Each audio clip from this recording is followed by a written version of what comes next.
Esther Joy King. Welcome to Laugh and Learn with Vern. How are you doing today? Hi, Eric. I'm pleased to be here. Well, I appreciate your time. You are such a busy person. You're running for Congress for the 17th District of Illinois. You've got this amazing background. You've been a missionary. You've helped out in Afghanistan. You're an Army officer. You're an entrepreneur. What are you doing getting into politics? Well, Eric, I often, when people ask me that question, I turn it back and say, "Are you happy with what's happening in our country, Eric?" Oh, that's good. No. Me neither. So I decided in getting into this, if I'm not standing up to be part of the solution, what am I even doing? So I'm running for Congress. You've had these awesome experiences. You've done so many different things. What of those experiences or how they come together do you feel makes you uniquely qualified to be able to add and improve on what's going on? Yeah. So I am amazed every single day, Eric, when I in this campaign and running for Congress, how the skill sets that I've developed over my career and just my life, how they all attribute to preparing me for not just the campaign aspect of it, but being a representative. So, for example, I went to law school. Like we have that in common, right? I also during law school, I decided to go above and beyond, and I also got a master's of law in taxation. When I was making that decision in law school, it was much more about, man, I want to do my best. I want to push myself and get as much experience as possible and gather as much learning as possible. I never thought, oh, I'm going to go help make tax policy and pass tax laws in Congress. But that's an experience that I bring with me to being an incredible representative down the road. What would be one tax issue that you think that you would want to that you think should be looked at from a federal level that can help people in Illinois? Yeah, I just talked with a business owner yesterday about taxing savings accounts and counting it as income. So, for example, she was saying, I was trying to save money to have a emergency fund for my business so that I would be able to pay, like save up 6 months of payroll. But it was just hard because I was being taxed on accepting that as income rather than if I reinvested it in the company, I could get more uh, tax deductions. So, and especially the pandemic is highlighting the need for people to have strong savings accounts in case of emergency. So one thing that I was tossing around with a constituent, a business owner here, like what if we created a like a tax-free savings account for emergency funds. So that's just an idea. But I think there's a lot of ways that tax policy can be used to support the growth of an economy and helping businesses align with their own interests rather than taking our money away, which I know the government of Illinois likes to do. Like you're well aware, um, the government of Illinois is particularly inclined to take our money from us. However, particularly at the federal government, I'm excited to work on putting money back in our pockets as just people. I don't think that the government needs to take as much money as it's taking from us right now. We're both judge advocates, and I was just at school. My roommate is from Ohio, and he told me he'd never live in Illinois because it is a tax dungeon. Oh man, it's So I, a good phrase. yeah, so I appreciate you trying to get us out of the dungeon. I want to go back a little bit to how it all started with you.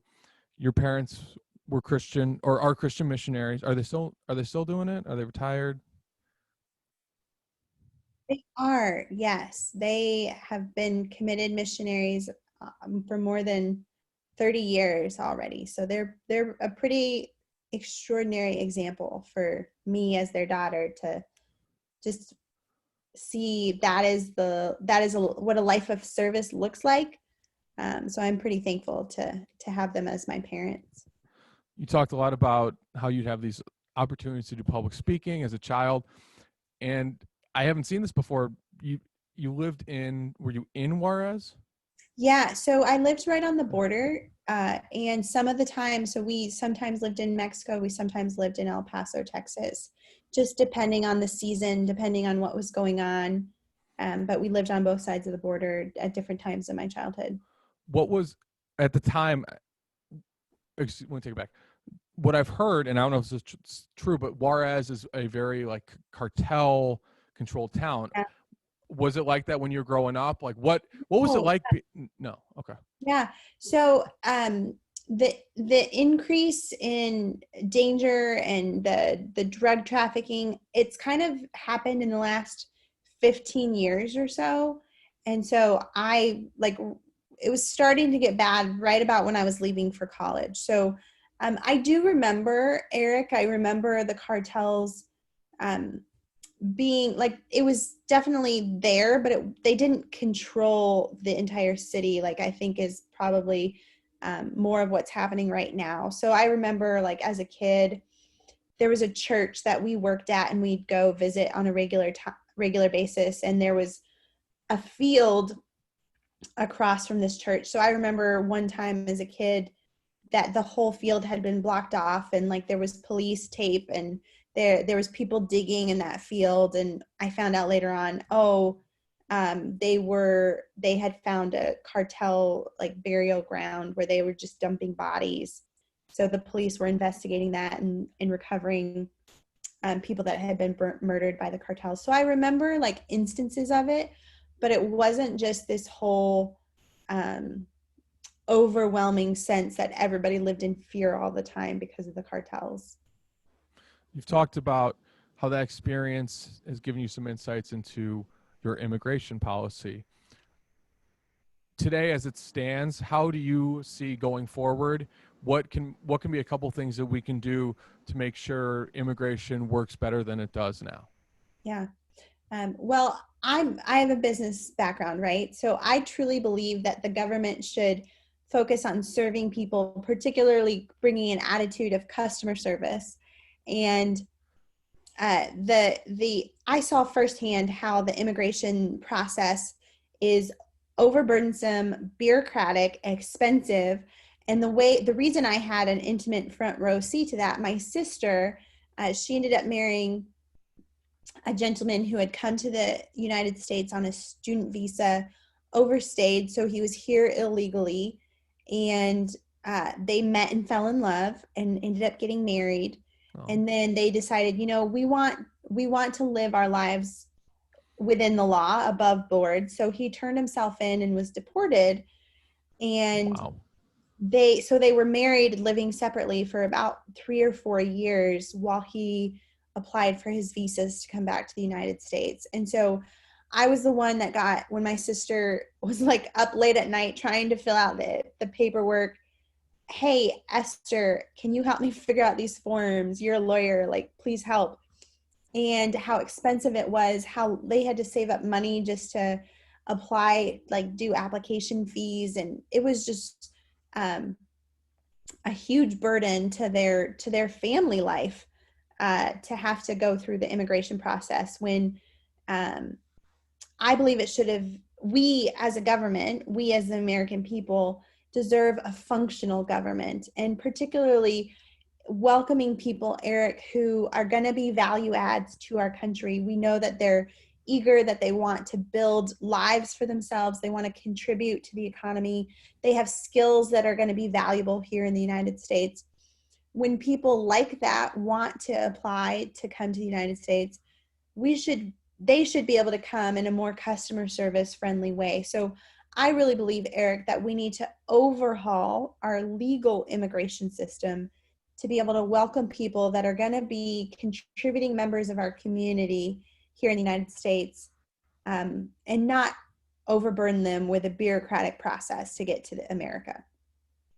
How do you what's one or two things that you think we could do from a legal standpoint to get that done?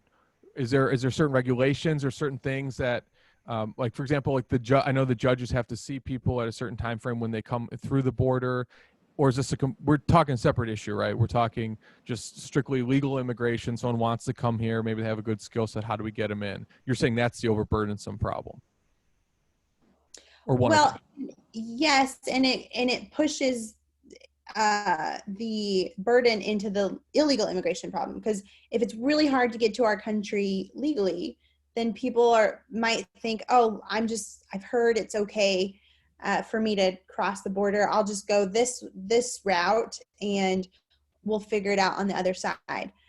So the burden of the legal immigration system certainly diffuses the problem into the illegal immigration process.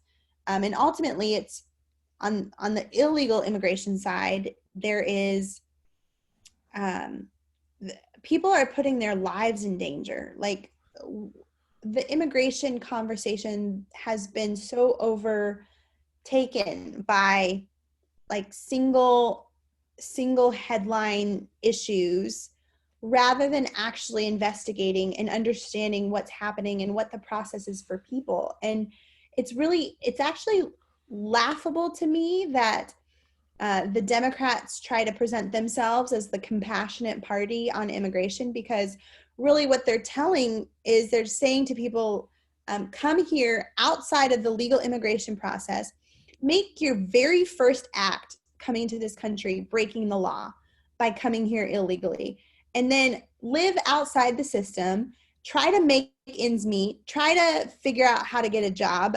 And it's just such a uncompassionate way to bring people to our country. And it's not it cheapens the immigration process. That said, we absolutely need to overhaul our legal immigration process to be able to welcome people who are going to be contributing members of our society. We should be looking at each of the agencies that uh, touch and operate in the realm of immigration and processing visas and processing applications to come to our country, asking, do we have the correct amount of manpower? We also need to look at immigration courts. Their judges have different uh, powers than a judge would in our regular system. And so maybe we need to look at empowering judges more fully to enforce their orders. There's a lot of different things, but I believe that we can work on in the immigration process, Eric. But I believe it starts with making sure our agencies that are working on immigration are fully funded, have all the resources they need so that they get rid of backlogs in the system. I think hiring good people in those agencies that do have business backgrounds and customer service ideals to bring that to government, because ultimately we are the government as an ideology. Like, as what is it for? Like, it's of the people, by the people, and for the people, right? So if the government isn't serving people, it's not doing its job. And so applying that to the immigration agencies, I think, is really important. I really like how you frame that as a issue of compassion. I've never heard that before. I'm I've literally never heard that before, and I'm fairly I've heard a lot of Republicans talk, but no one's actually said it like that. You know who else does a good job of framing things differently is our President Trump. You've been a supporter of his. I'd be curious, when you talk to others in your district or in the area, and someone comes up to you and you talk about the president, and they're like, that guy, he's a fill in the blank, blah blah blah, racist, blah blah. How do you talk to people in a open, compassionate manner about the president? Because it seems like a lot of times the conversation is just like, he's the worst person ever, or I'm throwing a parade for him. You're right. There is a lot of extreme on this issue, Eric. And I think it comes to, again, understanding people and accepting people. So people today, I talked to a donor who has supported me in the past, and I mentioned the support I'm getting from the White House and that kind of thing, and in helping win this race. And he was extremely disappointed, and like he's like, Esther, I hope you do well, but I can't support you anymore because I don't support the president. And man, that hurts. Like, Yeah. bummer to have someone who has been so supportive of me in the past bring the presidential campaign into whether he can support me as a person is tough. Um, but kind of the approach I took, like I sent him an email after just saying, hey, I'm really saddened by the approach that you're taking. And I understand it's complicated and everybody has a different perspective on what's going on. And I just wanted to say thank you so much for all the support that you have given me. And I hope to earn your trust. And we're going to continue our relationship. I'm going to keep talking to him. And I think it's something that I have to work on to build trust with this person, and then beyond with each and every person that is a voter and is in the district. It's about relationship, right? And it's about meeting them where they're at and understanding their point of view.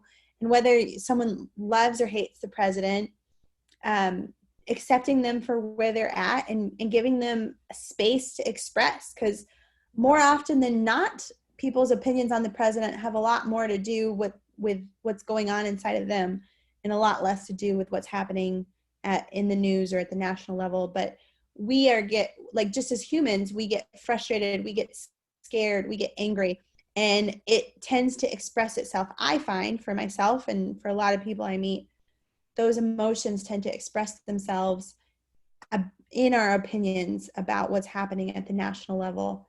And so to see someone as a human being and accept them for where they're coming from is a lot more effective than to try and argue with someone or be like, no, you're wrong because, like, whose mind has ever been changed or whose opinion has ever been influenced with a sentence that begins, you're wrong because. Zero, probably going on zero. Right. What do you so you got retweeted by the president. I believe it was Esther, in all caps was Esther is great, or I think maybe just the word great. Yeah, right. Yeah, Esther's great. I How did you? really, Yeah, go ahead. oh, well, I really wish that it had been Esther is great, just like America. Oh, that would have been perfect, right? Right on brand. That's what we're working on, making America great again. How did you find out about the tweet? Were you just looking at your phone and all of a sudden you got a notification and it's like Donald J. Trump? No, I actually don't. I mean, we operated Twitter in the campaign because I guess you have to be on Twitter, but I personally don't use Twitter very often. From time to time, I do jump on and I participate. Like the tweets are from me often, but I avoid even reading Twitter and looking at Twitter at all. So the way I actually found out, Eric, is my younger brother, who is a teacher in Egypt, screenshotted it and sent it to me and was like, hey, did you see this? I was like, no, actually, David, I hadn't seen that yet. So my little brother in another country saw it before me, and he was the first person that told me about it. I want to do a hypothetical with you, and we'll use Twitter as an example. You get in office, you win the election. First day of Congress, you're in, I don't know, what is the building? This is so bad. I should take a civics. The Capitol building. Yes, the Capitol building. You're in the Capitol building. I should add that out. Anyways, so you're in the Capitol building, right? First day. You're spelled with an OL at the end. with an OL? Well, yeah, because a lot of people would spell capital, like capital letter, CAPITAL, but capital, like the United States Capitol, is spelled CAPTIOL. You know, for anyone who ever accuses me of not having a podcast where people learn things, there you go. So first day in the Capitol building, you're walking down the aisle and you trip and you fall flat on your face, and for some reason it's caught on video. It could totally happen, right? And it's like the viral video. It's like first term representative falls down. You have to tweet a response. What do you tweet? Why is this making the news?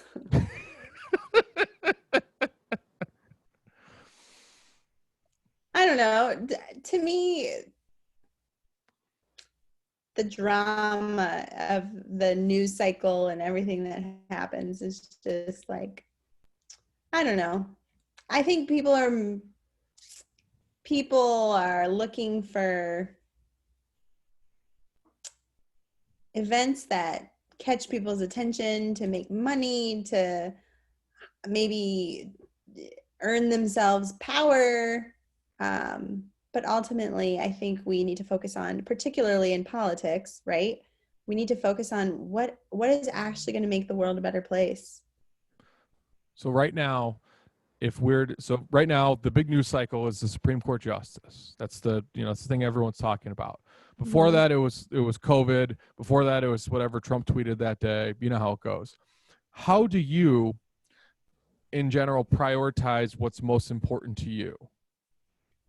By talking to people in the Illinois 17th. So right now, one thing that I hear about every single day is how expensive health insurance is. And we have a lot of, well, first of all, we have a large population of small business owners, and we also have a lot of farmers, and farmers tend to be self-employed, right?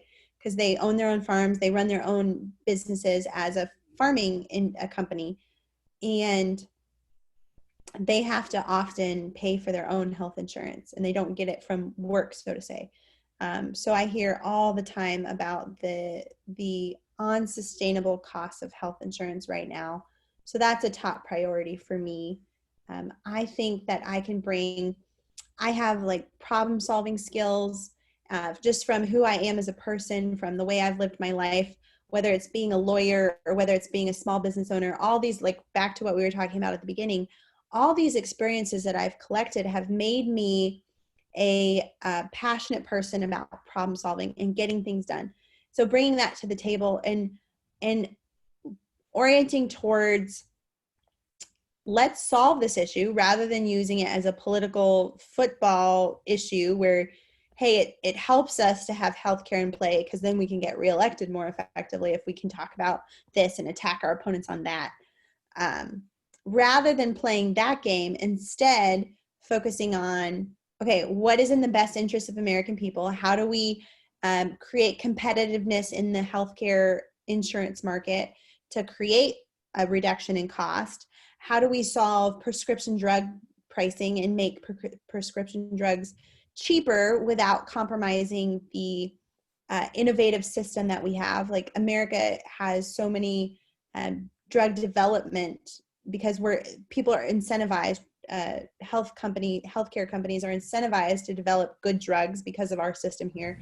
So we have to make sure and lower the cost of prescription drugs without compromising the innovation and the research and development that happens in drug development.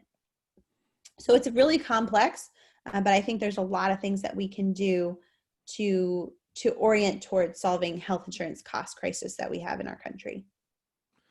It sounds like when you get to Congress, that's going to be you said that kind of like your big priority. You're going to need to build a coalition to do that. Congress's approval rating is about 20%. I think the only thing lower than that right now is Trump's approval rating in the Biden household. How do you plan to work with people and bring them together to actually get things done and reverse this trend of this just constant partisan bickering? Yeah.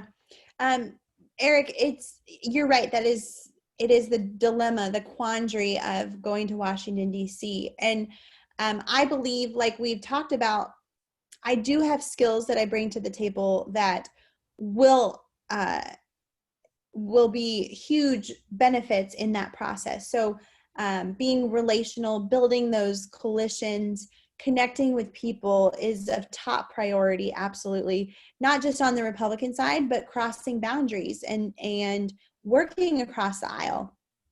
I love controversial, complex, hard conversations. I seek them out. I go to the person that I would most disagree with in a room often and start a conversation with them, because I think that that's how we have to build bridges. That's how we have to seek to work together. So starting there, but then ultimately, Eric, my job is not to be popular with people. My job is to serve my congressional district. So really the only true focus I have is meeting with, being connected with, listening to, and being part of the Illinois 17th Congressional District, learning what's important to my people here in this district, and then carrying that and being a megaphone for our values in Washington, D.C. So that is of top priority. Like popularity for Congress, I don't think we deserve to be popular in Congress. But as long as I'm keeping my head down and focused on what's important and staying grounded and connected to my community here in the Illinois 17th, I think I can do the right thing here for this congressional district, for my congressional district here. That's an interesting idea to have, find like the toughest conversation to have and then seek it out. Can you give an example of a time you've done that and how it turned out? So just last week, I went to a lighted parade in, I believe it was Alpha, Illinois, is where I was. And then after the parade, there was a get together at the American Legion, which is a post where a lot of veterans become members, and there's like a community gathering for veterans and veteran families. So they had a get together at the bar at the American Legion right after. And a lot of people in the room were my supporters. They were excited about my campaign, but almost everybody that I spoke with like elbowed me and was like, don't talk to that guy. He's a Democrat. Like after 5 or 6 people pointing to the same guy and saying, don't talk to that guy, what do you think I did? I walked up to him. We had an awesome conversation. And I was like, hey, I heard you support my opponent. Tell me about that. And we had a good conversation. And we found common ground, Eric. So, for example, the funniest thing that we found in common was he was telling me about his opinion of Mitch McConnell. And I was like, his name was John. I was like, John, I feel the same way about Nancy Pelosi that you feel about Mitch McConnell. Like, I think Nancy is a partisan, stick in the mud, out for her own party only, and not helping anybody else, and certainly not serving the American people. And so we laughed and kind of had a funny interaction about how we had so much in common, but we just had it about opposite people.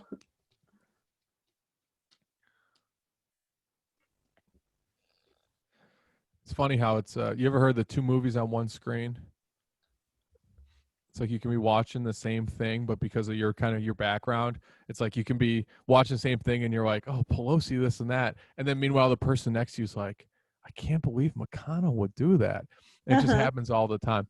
I got a couple rapid fire questions for you. Let's go with, okay. What do you think is the biggest threat to, and just say first thing that comes to your head. You actually kind of went off video. Yeah, I'll be right back. So there. I'm still here. Yeah. Okay. Just gotta turn lights Oh, on. you're no, too good. What do you think is the biggest threat to Illinois jobs? China or the Democratic Party? Democratic Party Why? here in Illinois because taxes are high, driving businesses out of the state. And when you don't have good, solid economics, you don't have good jobs for people to have thriving, flourishing lives. I agree. Tax dungeon. I once had an idea for an app, so please don't steal it. You're ethical, you won't do that. But I had an idea for an app that allows you to pull up your seat at a restaurant, order, and pay through the app. It's essentially what Chili's has, but on your phone. What's an original idea of yours that you think could work, but you haven't told many people about? It can be a political idea too. One dream I have is of starting a website called thepurple.com. I own that URL. And it would be a news site that commentates on other news articles. So you would you would go to the website and you would click on a news article, and you would have the standard news article, but then you would see commentary by a left-leaning commentator and a right-leaning commentator to kind of give you a perspective of why they thought that article might be biased or objective, or what they liked or didn't like based on the presentation of a news story. So kind of helping people get outside our own bubble of news and see things from a different perspective, to double check, like, where are my biases, what am I buying into, and where am I like confirming my own beliefs without double checking. It's like $1 trillion idea. You know that, right? If I wasn't running for Congress, maybe I'd be doing that. Here's another one. Let's see. Okay. So remember in college when you go out for a night, or maybe you just go and do something, and it's one of those times when you're just like, I don't want to look at my bank statement. This is so awkward. And then you like wait a day, and then you're like, oh, I do have $20. Well, a lot of Americans are going through that now. What's one thing that when you get to Congress that you want to do to help encourage people save? I know you mentioned the savings idea earlier, but what's something else that you think can help people just in general, just get some sort of savings going, so if something does happen in the future, they can have a little more of a cushion? Yeah. Eric, what I actually think it goes back to is learning financial healthy practices and having a financial education, which where in life are we actually taught that? And so I think what I would love to do is to help fund educational efforts to teach financial literacy. Would you do that starting statewide with your district? Is there a certain area you'd want to look at? How do you, in your head, how do you see that program working? Yeah, so at the federal level, I would see it as a grant or a appropriation for educational programs. And then usually the way it works is school districts will apply for it, or ask for that funding to come to their area. When you talked earlier about compassion, and you seem like you do a great job of when you talk to people, you really connect. Like this conversation, I feel like we're very, like, just kind of you and I talking, which is good because it is you and I talking. And it sounds like when you go out and you meet people, they just yes, I don't think you're just blowing me off or something like that. But in general, you have this great way. It seems like you connect with people. You seek out people that have differing opinions. Right now, especially with the Supreme Court nomination, it sounds like the Republicans they have the votes. They're going to appoint someone. I know a lot of people are worried that now it's going to be conservative. Roe v. Wade might get overturned. How do you recommend people have civil conversations to share viewpoints on this issue so that it doesn't turn into just a big, this is bad, this is bad? Yeah, that is such a key issue that we face. Like just in the last couple of days, Eric, I've talked with at least 3 people who have told me stories or said things about their relationship with family members even. And they're like, yeah, I don't talk to my sister anymore, or I don't talk to my father anymore. And it's because of, excuse me, it's because of political conversations. And it's a skill set. It takes a lot of self-awareness to talk with people we disagree with, and understanding what's in it for us, and also being able to look at like our own projections and even hypocrisy in things. Like if I could do anything, I would implement a rule for a day and say to the entire country, particularly politicians and people that are speaking in the political world, I would say everything you say, it's a what was it called growing up? Like Capital? opposite day, like where whatever you say, you're saying the opposite of it. Sure. I would say to politicians, like whatever you say about the other person, you're actually saying about yourself. So if you're going to call someone else a liar or someone else a racist, like you have to look at it for yourself, and you're like, wow, I'm actually speaking about myself. So Every Wow. tweet that people make, everything that people make, like I just declare opposite day for a day in the political world to be like, everything you just said, you actually said about yourself. Now take a look at it, examine what's going on inside of you, and maybe like figure out, oh man, maybe I'm actually part of the problem. Maybe I could be doing a better job, not spewing biases into the world. So for taking it back to like the dinner table and having hard conversations with people we love, I think it's really staying in it and having an agreement between two people to stay in the fight, to be willing to understand each other, and like, hey, if my blood pressure rises, if I'm starting to get angry, like take a deep breath, maybe take a break, but come back to it, and a willingness not to cut off the conversation. Because ultimately I do believe like every American has, I think, good intentions and desires for our country. So for example, probably every single American would say, yes, I think children should receive a good education. Or yes, I think everyone should have the opportunity to have a good, well-paying job. Like every American is going to say yes to those visions for our country, right? So it's a question of methodology more than anything. So if we can say with someone we disagree with, oh, it just what one thing that just came to mind. There's a really great book. I think I want to say it's by Arthur Brooks, and it's like how to talk to people you disagree with, or I can Google it and find the title for you. But it's a really great book about how to have hard conversations.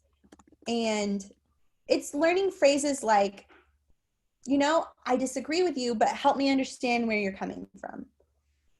Or if someone says something that you disagree with, just simply saying, say more, and digging more into where they're coming from. Because sometimes misunderstandings happen and we might have more in common than we realize. And it's really just a matter of digging through the layers and finding the human in each of us, if that makes sense. Makes more sense than anything I've said in a while. Although you are the one running for Congress, so I'm glad it's you. I actually tried something similar one time. I followed Chris Hayes and AOC on Twitter for a week just to see how I did, and I still follow Chris Hayes. I did have to exit from AOC, but maybe I need to read that book and have more hard conversations with myself about it. Two more questions, and I'll get you out of here. Second to last, you are ambitious. You had this wonderful career. You've worked big jobs. You've had your I own think it's jobs. Sorry, what? Oh, the book, I think it's called Love Your Enemy. Love your Arthur enemy. Brooks, Love Your Enemy. All right, everyone. Let's go support Arthur Brooks. Let's support Esther first, but then Arthur Brooks. What is your morning routine like? For someone who does so much, I mean, you're on a podcast at 7 at night, you probably got stuff after this. Or maybe just what's a good, how do you do all this? Like, what is like your motivation? I know you want to help people, but like how? You just nonstop. Eric, do you want my ideal morning routine or my actual morning routine?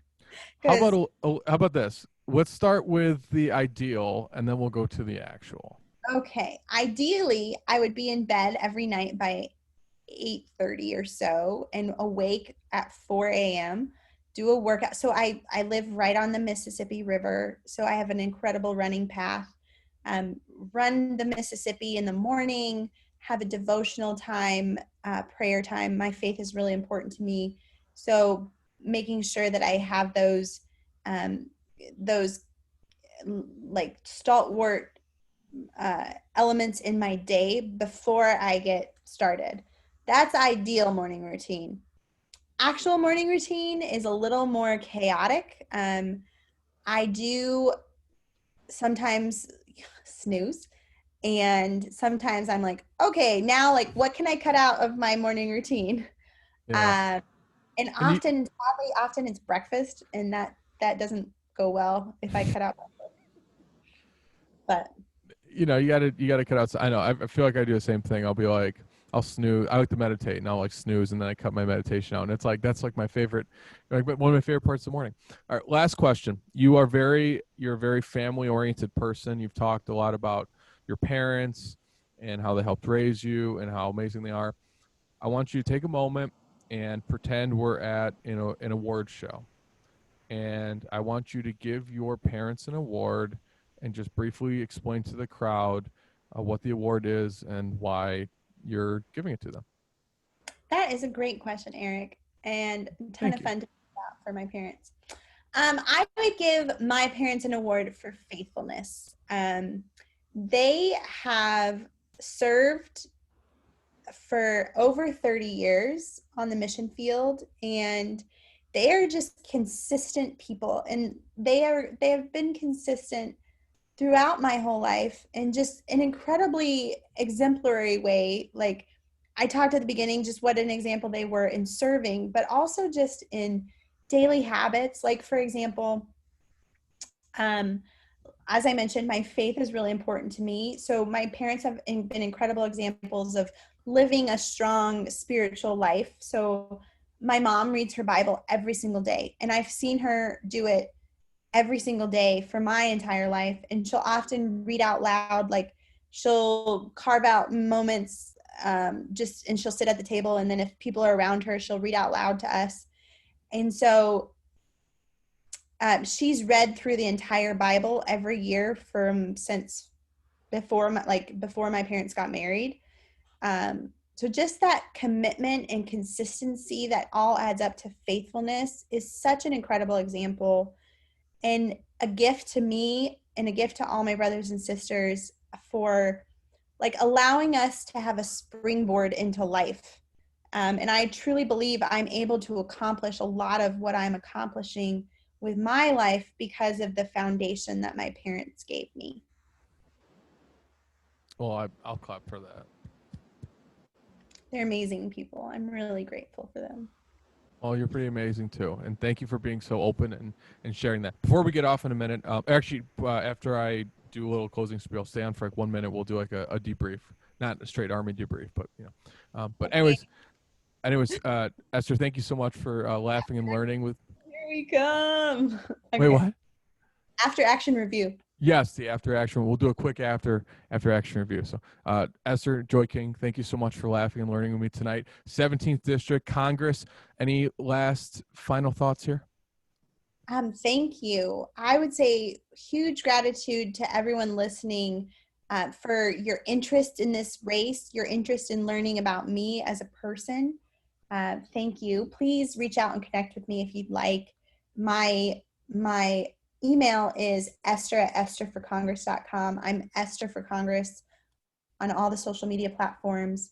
Probably Instagram is my favorite platform, so that's the best. And Facebook, actually. Facebook I spend a lot of time on too. But um, please connect with me. I look forward to meeting you. And particularly if you're in the Illinois 17th Congressional District, I would love to have your support and just be incredibly grateful for your vote this election. There you have it, everyone. Esther Joy King, 17th District. Have a wonderful evening.